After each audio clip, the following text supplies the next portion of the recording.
We are 24 hours removed from Game 7 in the NBA Finals, where the Oklahoma City Thunder took home the title officially for the first time in their franchise's short history in Oklahoma City, where Shai Gilgeous-Alexander takes home the gauntlet of MVPs. And there's a lot to discuss in the NBA. So tonight on the Raw Prospect Football Podcast, we'll be shifting over to the NBA. We have a gap in football news with, waiting on training camps, waiting on OTAs to, come into fruition. So this episode will be a NBA season wrap-up type of episode, going through about 4 storylines that we thought were worth discussing big picture-wise with the NBA. So first, the Kevin Durant trade, then discussing both teams in the NBA Finals, the, big picture questions for both of those teams, and then possibly a little bit of Lakers conspiracy theory talk at the end if we get to it. But Michael, before we get into it, what was your thoughts on this year's NBA season and the NBA playoffs? Well, it's interesting you bring that up because I don't think I can remember a singular playoff run in a year in which I've watched the NBA that I enjoyed that was as much fulfilling without my team in it as this year's playoffs. This year's playoffs, and I expressed this sentiment in one of our chats earlier today, or I think it was last night, I can't remember, once the game ended. Yeah. Despite the only thing I can really say wasn't great about these playoffs was the unfortunate fact that a couple stars ended up with horrible, horrible injuries, Achilles injuries that just you wish never happened. One of which was devastating last night. Might alter their careers. Yeah, could be career altering for those players, and they're not just any players; they are star players that are important to the fabric of the league. Jason Tatum, Tyrese Halliburton were the two that come to mind first. But aside from that, right? I think this was maybe the best, most fulfilling, most thrilling playoff run that I can remember. Now, I'm sure there are other years that you could bring up that you could make an argument for, but I think just this playoff run was just so good for the NBA. You had drama start to finish. You had 2 incredibly talented teams, 2 great stories from smaller markets, make runs to the finals, dethrone the big dogs, right? Indiana, I mean, you dethrone the Knicks, you go through, all this trouble. It was just incredible, their run, and Tyrese Halliburton's, 4 or 5 buzzer-beating shots. And then from Oklahoma City's standpoint, just was unprecedented what they did in terms of NBA history and what they accomplished. But you had drama in every round. You had series that go 7 games.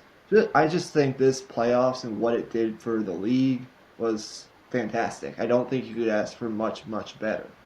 So, outside of the injuries, I had no complaints. Yeah, I don't either. And 2016 playoffs is probably the only one that I could maybe think of as being even close to comparable. But even then, we had in that playoffs, we had Steph Curry go down, in the first round, miss a couple of rounds of basketball. So even then, this playoff run, this entire playoffs, I don't think we even got a dud series outside of maybe OKC and Memphis.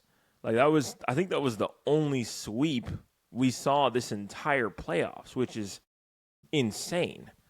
So it was incredible from start to finish, and to extend your point on the Pacers run, I can't even think of a run that felt more magical than what the Pacers just did. Even though they didn't win the title in the end. Like that run from start to finish, they were underdogs right from the jump from their second round series onward. And for that team to get all the way to a point where they're, going toe to toe with a 68 win team and a historic defense, I mean, that's unprecedented. Yep. Okay, so let's where are we starting first? Are we starting with the finals, or are we starting with the news of yesterday, which was Kevin Durant? Let's start with the finals. It's all fresh on our minds right now. Let's start with Indiana's side of things. We'll get to the Thunder in a little bit, but for Indiana, the question that we had decided on to discuss tonight was, now that Tyrese Halliburton is hurt, what is Indiana's best case scenario over the next 365 days? So from now until next year's NBA draft, essentially. Well, the biggest reason we're asking this question is what? The unfortunate fact that Tyrese Halliburton, the star player of their entire team, is now likely going to be out, or is going to be out for much of next season, if not all of next season. So what is the best outcome as my dog enters the equation? I think a lot of it, as you mentioned earlier, has to do with Benedict Mathurin, who's a rising stud on this team. If he can really develop into being, I don't know, like an all-star level player with his skills, he was a really good player at Arizona coming out of college. Has already shown a lot in the league. Just a really tough, hard-nosed player. That's what I really like about him the most. Like, Indiana was down 20-something. They were down double digits. They really didn't have all that much of a chance in the fourth quarter yet last night. But they kept fighting. And one of the reasons they were able to get it to, I think, as close as like 11 or 12 with like a couple minutes left was the fact that, Yeah, I think they even cut it to like yeah, 8. and that was largely due to not only TJ McConnell and what he was doing throughout the second half, but Benedict Mathurin on the defensive end of the floor, on ball, disrupting on ball, getting in transition, finishing at the rim, shooting threes. Like, he's really kind of developing a really nice all-around game I think he can develop, if he can develop and take that next step into like a really good two-way wing, and then you have Pascal Siakam, who I still think gives you a lot, even at the age of 32, which he'll be next year. You have those two guys along with Miles Turner, who's coming off one of the best, if not the best season of his career. TJ McConnell, Andrew Nembhard, who showed a lot. Like, I think you can still be. I mean, you look at the Cavs; they're obviously really talented. You look at the Knicks; they're obviously not going anywhere anytime soon. You look at Boston, but they're going to be missing Tatum. I still think you can be a top 4, top 5 team in the West. I still think this team has a lot of talent, despite not having Halliburton. Now, what is their ceiling come the playoffs? I don't really know. I think it would depend on matchups, but I think probably the best case scenario without Halliburton is you make a run to like the Eastern Conference Finals. Because I still think there's a lot on this team that could get there with the right matchup. So that's, that's kind of my opinion on it. What do you think? Yeah, and especially with how wide open the East is going to be next year. And I'll say this too: when Halliburton went down, I did not want to believe that the game was over just like that. Just because this Pacers team, like, if any team was going to be able to do it, it was them, because they've been playing 12 deep.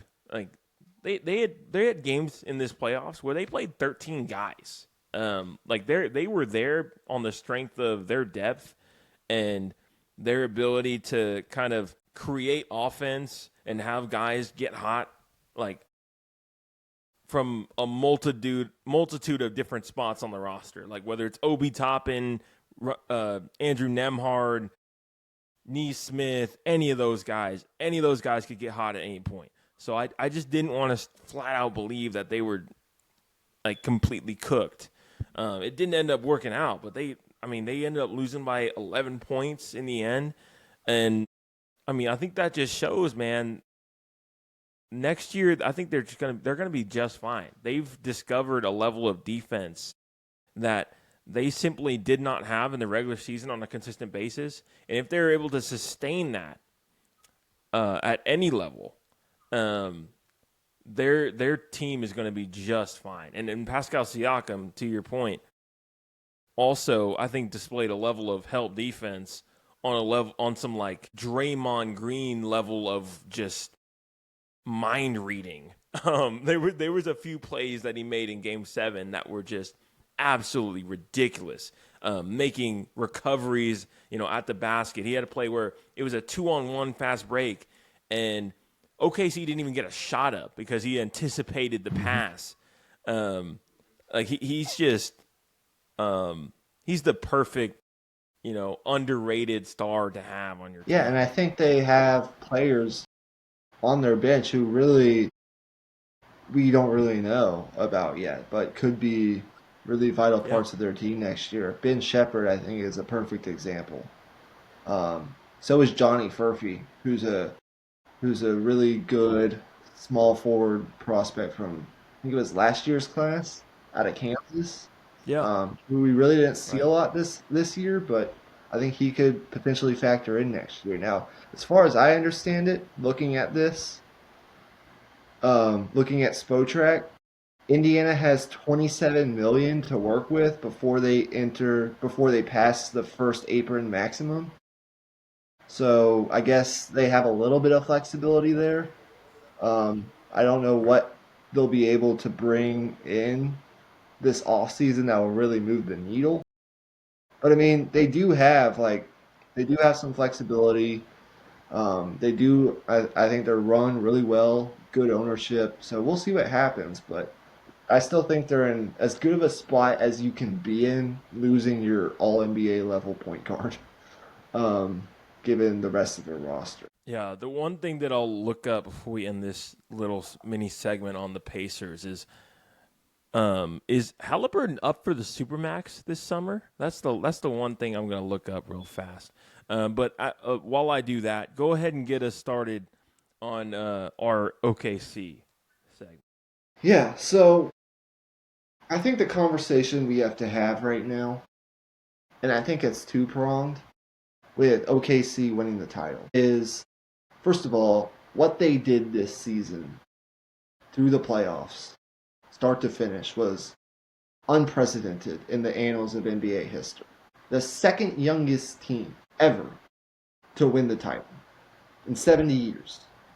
The youngest team was actually the Bill Walton Pacers of 1977-78. Or I think it was 76, Pacers, 77. But whatever. Blazers. Blazers, that's what I meant. Yeah. Um, but when we really look at like the modern era of the NBA, OKC is the youngest team by far to win the title. And with an average age Yeah, of what is it, 25.6 or something like that, just incredible what they right. did. Won 84 games, regular season and playoffs. Really young team. Just we've never seen this happen before. A young team like this win the title. What Sam Presti was able to do in 3 years, turning it from a 24 win laughing stock 3 years ago to NBA champions just 3 years later, with his incredible ability to acquire assets and use those assets to draft players that pan out and develop, is incredible. Um, but the first question here centers around Shea Gilgeous-Alexander. I really want to. We can frame it all time if you really want to, because we both like the history of basketball. But I really wanted to frame this question in the context of the 21st century, meaning since 2000, since we've basically been alive. Where does Shea Gilgeous-Alexander's incredible 2024-2025 season, with all he accomplished, where does that stack up against some of the great all-time seasons of the 21st century, in your opinion? Um, the first thing that comes to mind is some of the great years seen from LeBron.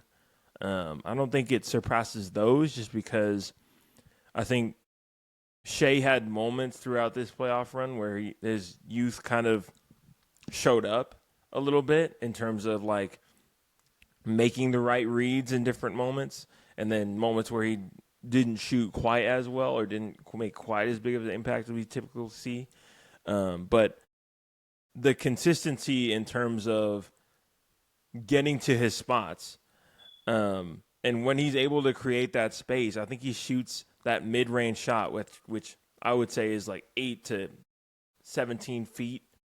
He shoots that at like an above 60% clip when he's able to create like a couple of feet of space, which is just ridiculous. I really have no clue how you would go about ranking it. I really don't. In terms of accomplishments, I mean, there's no one that has gotten the Western Conference Finals MVP to go along with the Finals MVP and the regular season MVP. Like there's no one that has done that. And the scoring title on top of it and averaging 2 steals a game on top of that. Like there's no comparing it. Yeah, I think there are 4 or 5 seasons I think that you can put above it in terms of the 2000s. But outside of that, I mean, it's right up there.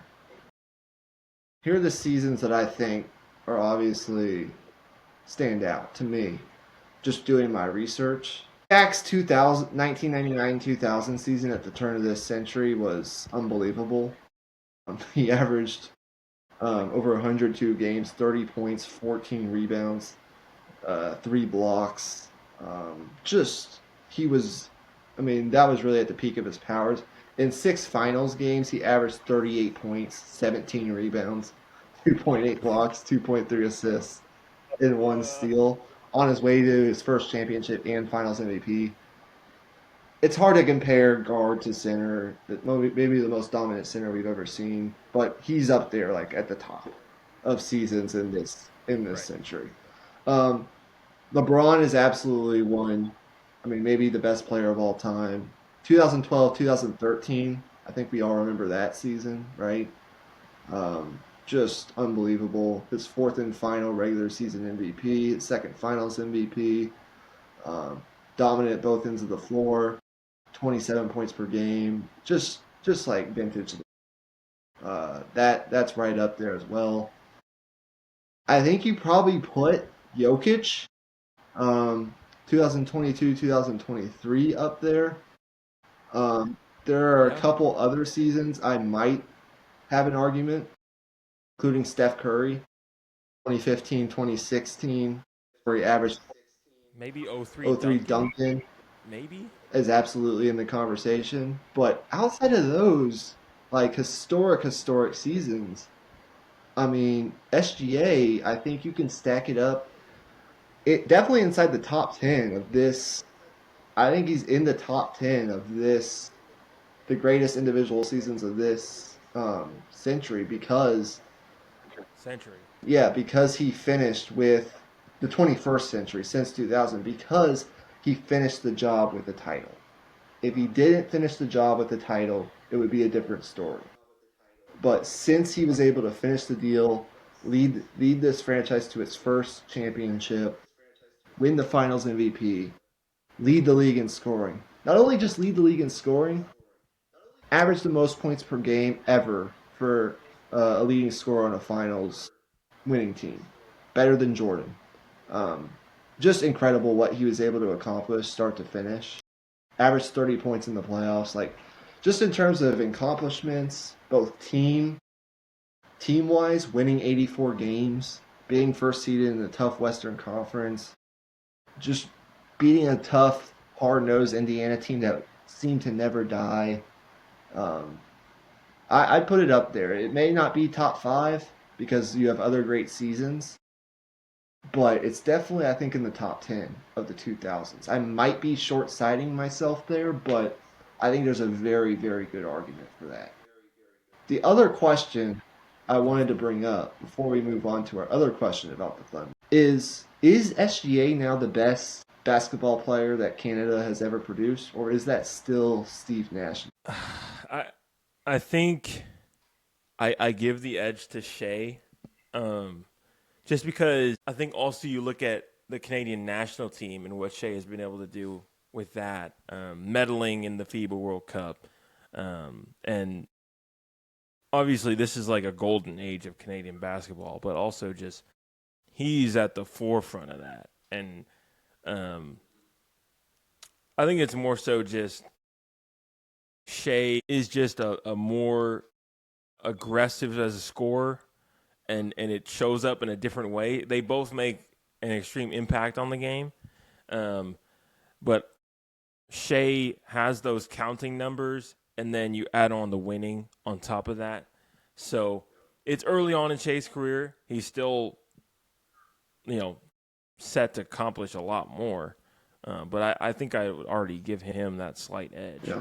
I don't have really much else to add. I just wanted that was an interesting thought that popped into my head earlier. But we can move on to the other question. The other question we had was when we think about the core of this Oklahoma City team in the future over the next couple of years. Emmy, do you believe that, I guess, either Jalen Williams or Chet Holmgren, or both Jalen Williams and Chet Holmgren, can develop into top 15 ish, top 10 ish level players in the next 2 to 3 years?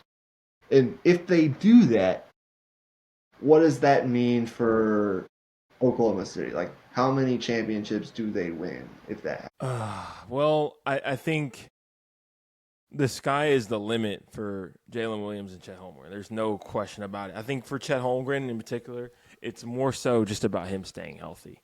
Um, we saw flashes of his off the dribble game just in this finals where he had a play where he was going up against Pascal Siakam. He went double cross between the legs into a spin to the front of the rim and laid it in with his left hand.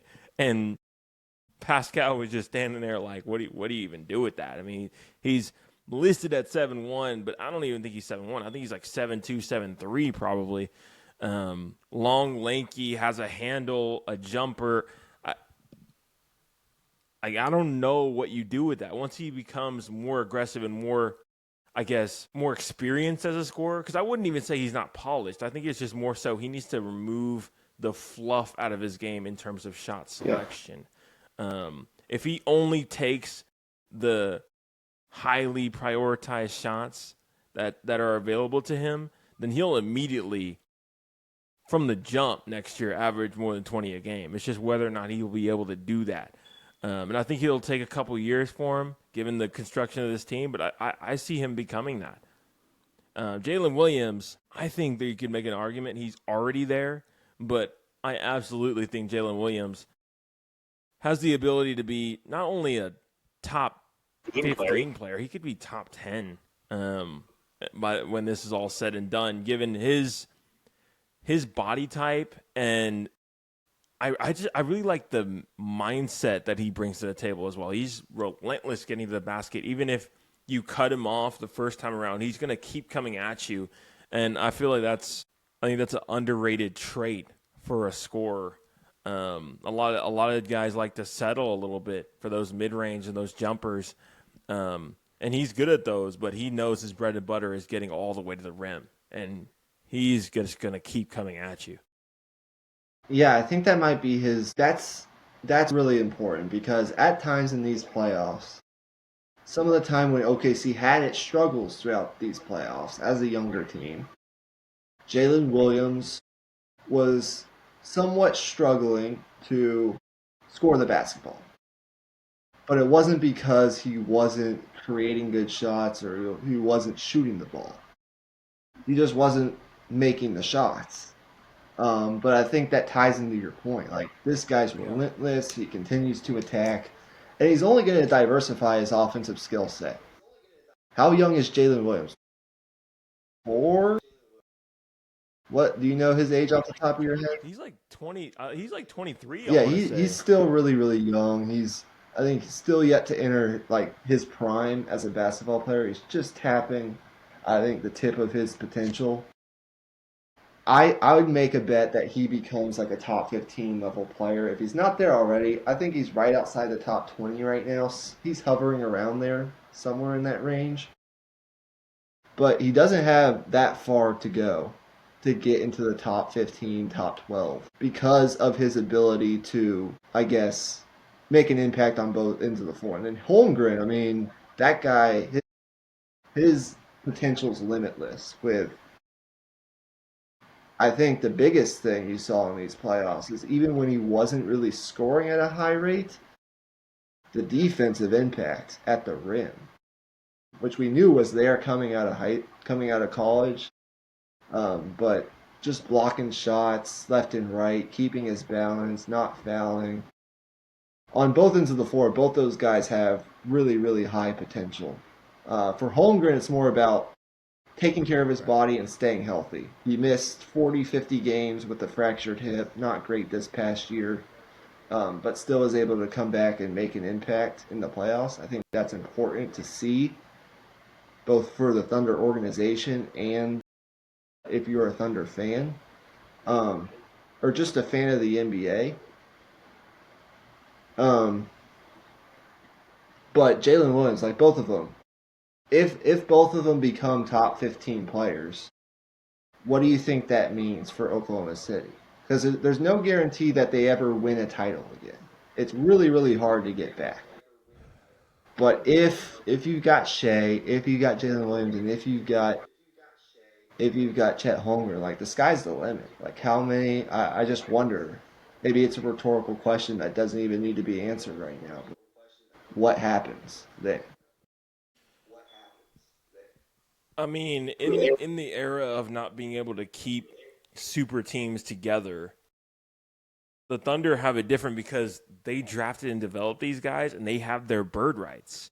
So they can offer these guys a contract a year earlier than anybody else. And also have the ability to go into the luxury tax and the second apron if they so choose. So it's really about keeping the core together this time around. We saw what happened with that team from the early 2010s. They didn't want to spend the money, and it ended up being, they ended up breaking up eventually with the Harden trade. But this time around, if the owner is willing to open the checkbook, I mean, shit, they have a good chance as any to, duplicate what the Bulls did in the 90s and what the Lakers did in the 2000s and the Warriors in the 2010s. It's all of that. Yeah. Sorry if I seem a little distracted. Something's going on downstairs. I think with my dog. I don't know what's going on, but whatever it is, that's why I seem a little, a little distracted. With the noise coming from downstairs. But anything else you want to mention on these finals before we get to KD and the trade that happened yesterday? Just prayers for Tyrese, man. I hope he comes back, makes a full recovery. I think his game is not, I don't know how well his game will adjust to having diminished explosiveness because he's already like not a very traditionally athletic player. Like he relies on quickness to get to spots. So that scares me a little bit for sure. But I hope he can, make that full recovery. Yeah. All right. So news news that took the NBA world by storm a couple hours before last night's Game 7 was Kevin Durant. And the Phoenix Suns trading Kevin Durant to the Houston Rockets, who were reportedly one of his preferred destinations, and understandably so, with the potential on this team. Here's the trade Kevin Durant to Houston. In return, the Suns get Jalen Green, Dylan Brooks, the 10th pick on Wednesday in the first round, and 5 second-round picks. That is the trade. So there's a lot to unpack here. We don't have much time to do it. But I mean, which side do you want to start with? Let's start with the Rockets side of things. They acquired the best player in the deal. Obviously, they acquired Kevin Durant, future Hall of Famer, um, decorated scorer. Um, I mean, has averaged 26 a game throughout his career. I think like sixth all time in scoring average over a career. So all of that is, I mean, you sign that up. Like you sign up for that in most cases. But in this case, this feels premature, in my opinion, for the Rockets. You have this young core. You bring in Ime Udoka, and in year two under Ime Udoka, you get the second seed. You have this super tenacious defense, and you're building a culture. Okay, I don't know what y'all got from that because we had a little bit of technical difficulties there, but I am going to go ahead and continue on my little spiel on the trade, starting from the beginning. So my problem with this deal for the Rockets, it really just comes down to keep it short and sweet. You were shortening your window for one, and I don't know if this move wins you the title, which is ultimately what you're trying to do. Because Amen Thompson is not even close to, a finished product right now. As good as he is right now, he is not what he will be in 5 years. I'll guarantee you that. So Kevin Durant being at 38 years old is not going to benefit from a 27-year-old Amen Thompson in his prime. He's gonna play with a 23-year-old Amen Thompson, a 22-year-old Amen Thompson, right? So this team is too young for you to cash in and make a big move like this. And the counterpoint to that, obviously, would be you didn't give up much. You only gave up Jalen Green, a guy you were trying to shop and get rid of anyway, a guy you didn't really see as a part of this core anyway. And Dylan Brooks, who, while that move hurts, isn't going to be a part of the young core either because he doesn't fit the timeline. But what I'll say to that is you were building a defensive DNA and mentality that I thought was leading somewhere. And in order for that to really set in and become the DNA of your organization and identity of an organization, it has to be sustained over seasons. Like 1 year of great defense doesn't automatically mean the great defense is going to carry over. For example, the Knicks. The Knicks, had a fantastic defense the year before they traded for Towns. So they trade for Towns. They make a few moves on the roster, bring in some defensive wings, and their defense falls off a cliff. So you make those big moves and you make the big trades on your roster instead of building. It doesn't always work out. This star chasing, it's been seen in NBA history. It's not a move that typically goes as well as you want it to. And here comes Michael. He's loading in right now. But to put it simply, I'm not a huge fan of it. I think the Rockets prematurely pulled the trigger on this. I think 2 years down the line, when Amen Thompson is 24 years old, great. Go ahead and pull the trigger on a move to get the big star. But right now, I don't think you're going to get the full benefit of this move. So after, um, and sorry guys for the technical difficulties, but after losing their first round playoff series to Golden State, really competitive series by the way, um, I think the Rockets were able to see what kind of they were lacking. They made the playoffs, really good year, finished second in the Western Conference, but I think they saw kind of what they were lacking. I have a little bit of a different viewpoint on it. I don't think this is going to win them a title next year. I don't even know that it guarantees them maybe a Western Conference Finals appearance, right? Because there is an inherent risk, absolutely, to acquiring a 36-year-old who's going to be 37 here pretty soon, who's now eligible for a 2-year, 100 million plus extension, who's injury, who who gets hurt. Like I think I saw a stat earlier. 6 of the last 7 seasons, Kevin Durant has failed to play in 60 games. So I think from that standpoint, yes, there's absolutely an inherent risk. We can talk about timelines all we want, but I think the bottom line here is Houston, they looked at their roster, they looked at their team, they assessed what happened this season in the playoffs. One of the reasons I think they're making this move, one of the obvious reasons is they were offensively challenged at times this season. And so what happens? Well, they go out and they decide to pull the trigger on this. Why? Well, when you actually look at it, I don't think there was much of a market for Kevin Durant. Now, maybe when we look back on this a year from now, there will be a reason for that. Like there wasn't really another. I don't think there was another like. I don't think there was a better offer than what the Rockets offered up for Kevin Durant. Otherwise, I think he'd be going elsewhere.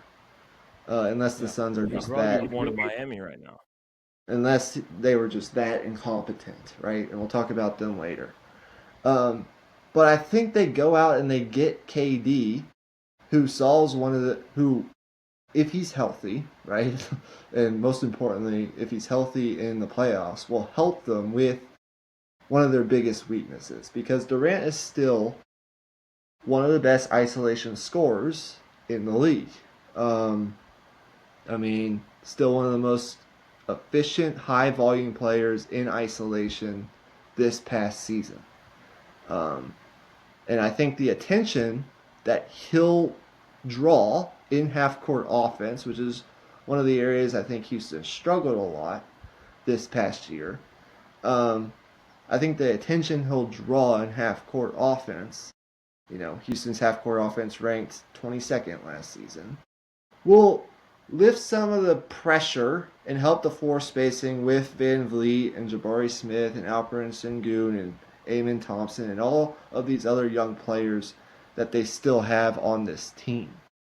And I don't really think their identity has to change all that much on either side of the ball. I think they can still be one of the best teams at crashing the offensive glass because they still have the size to do so. I think they'll be able to get back in transition, switch screens, still be a really good defensive team. Although they do lose Dylan Brooks, that's a player that I think they probably had to throw into this trade to get it over the finish line, if I had to guess. But I still think they'll be able to be extremely physical. I like the fact that they keep Amen Thompson, they keep Alperen Sengun, they keep most of the good young core that they have. Jabari Smith, although there's questions about his future. Reed Shepard is a guy who I think we'll see more of next year. They didn't have to give up Tari Eason. So, like, I'm not gonna come out here and say that this moves the needle, that this is gonna win Houston a championship, or even guarantee them a Western Conference Finals appearance. But when I think in the bigger picture, when you look at the cost of it, like I'm not all that bothered by it. And maybe we just defer on that. I don't like. I guess my question to you would then be, what do you think the Rock like? What was in your ideal world? What would be your like best case alternative to making this move? Is I guess what I would be curious. Like, is Well, there another, or would you have just run the same thing back next year? I think you just have to continue to be patient with your own core. I think that's my thing. And whether Jalen Green is a part of that core or not, so be it. Like okay, like you cashed in Jalen Green for Kevin Durant. Like if you say that to anybody, you're doing that 10 times out of 10, no questions asked.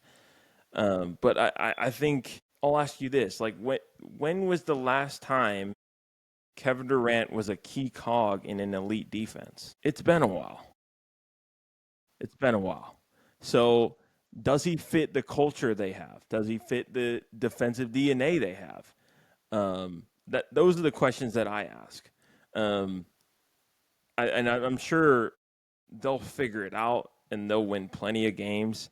But in order to win a championship, it takes a lot more than just, you know, bringing in a 37-year-old, um, you know, Hall of Fame scorer. Yeah, I agree with you in theory, but I also think that Kevin Durant, similar to I think the stage where Aaron Rodgers is now in his career, thrives within a functioning infrastructure. Structure. Yeah, fair enough. We saw it in Golden State, right? Now, back then, he was right smack dab in the middle of his prime, like the peak of Kevin Durant. Like, he's not what he is now, what he was then, right? We can all acknowledge that. Um, Houston isn't getting Golden State Kevin Durant. We all know that. And for that reason, like, there's no guarantee that this move ends up in actual success, however you want to measure that. But at the end of the day, I think if you look at Kevin Durant's past two destinations since Golden State, where were they? Brooklyn, right? And Phoenix.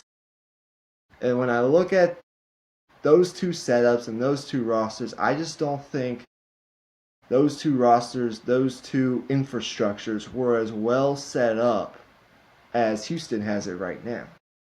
Houston has size. Phoenix did not. Houston has lots of young talent, growing young talent. Phoenix did not. Phoenix just threw together a bunch of stars. Brooklyn was a disaster, as we all remember, for the most part. Since KD left Golden State, he's won 2 playoff series.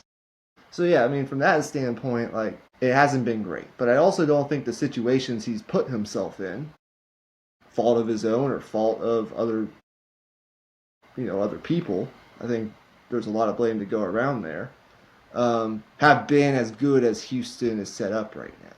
Now, whether or not it works out next year and what this turns into, I have no idea. But I don't know. Like, it's just, I think it's a risk you take. Because if you're not trying to, like, being patient is one thing. You can take the Oklahoma City approach, and I agree with that approach. But I don't know. I think if any of his destinations were going to work, it's going to be Houston, because I think they're the most ready to win right now of the destinations he listed. What were they, like? Oklahoma? No, San Antonio, Houston, Minnesota. I mean, Minnesota would have been awesome, but I don't think they were. I don't think they were really serious about it. I don't know. It just feels like to me that if this could be, if everything goes right, be the most successful we've seen Kevin Durant within a system since Golden State. But it still guarantees nothing. But I don't think the cost was overly, like, I don't think it was because of his market and because it seemingly was so small relative to, like, I think his overall value as, like, a Hall of Fame, one of the best scorers in NBA history, who still has some left in the tank, something left to give. I just think Houston went ahead and I said, well, let's try this and see what happens. And if it doesn't work, well, we still have Amen Okay. Thompson. Well, We I still have think Al Goon. We still yeah, have. you make really good points there for sure. I think there's no I think it's really tough to say no to bringing in Kevin Durant. I just like the idea of building. And Jalen Green, maybe I'm just higher on Jalen Green than a lot of people and what he still can be. Um, I still think he has a lot of room to grow. Like if, in 5 years' time, if Jalen Green is a perennial all-star, I wouldn't bat an eye at that. And that's what I'm saying. Like I'm saying you keep Jalen Green around, Amin Thompson turns out to be a potential MVP candidate down the line, like I think he's going to be, and then you still have Alperen Şengün as well. You're looking at a big three already there in your building without having to, trade 5 second round picks or whatever else. Yeah, I mean, there's valid points to both sides of the argument. And at the end of the day, I think it's all about how you're going to measure success for Houston within the context of this trade. If you're measuring success of this trade by what they do next season, like do they get to the Western Conference Finals or are they in the finals next year, then no, I don't think it's ultimately going to be a success. But I think if you look deeper at the context of it, like I'm looking at it, I mean, I think it's a pretty low risk move at the end of the day. So there's two sides to it. Yeah. Um, I think he has out of his last three destinations, Brooklyn. This is my take. Out of Brooklyn, Phoenix, and Houston, I think this has the best chance of working. And that's easy to say in hindsight because we've already seen how Phoenix worked out and how Brooklyn worked out. But if you just look at the structure of this Houston team, the size that they have, the defense that they've already built, now whether or not it'll be as good with KD, I don't know, but I still expect them to be pretty damn good. Just like all the young players they have, his leadership, what he can provide. I don't know. It could work, but to what extent, I have no idea. But Yeah. let's talk I will about. say this. They certainly have the best coach KD has had since Golden Yeah. State. No hmm question. So now let's take a long, deep, super, I don't know if you want to say sad or long sigh and think about Phoenix. Yeah, Um, we'll keep this brief so we can get out of here. Um, but I'll let you start off with Phoenix. well, here's how I'll put it.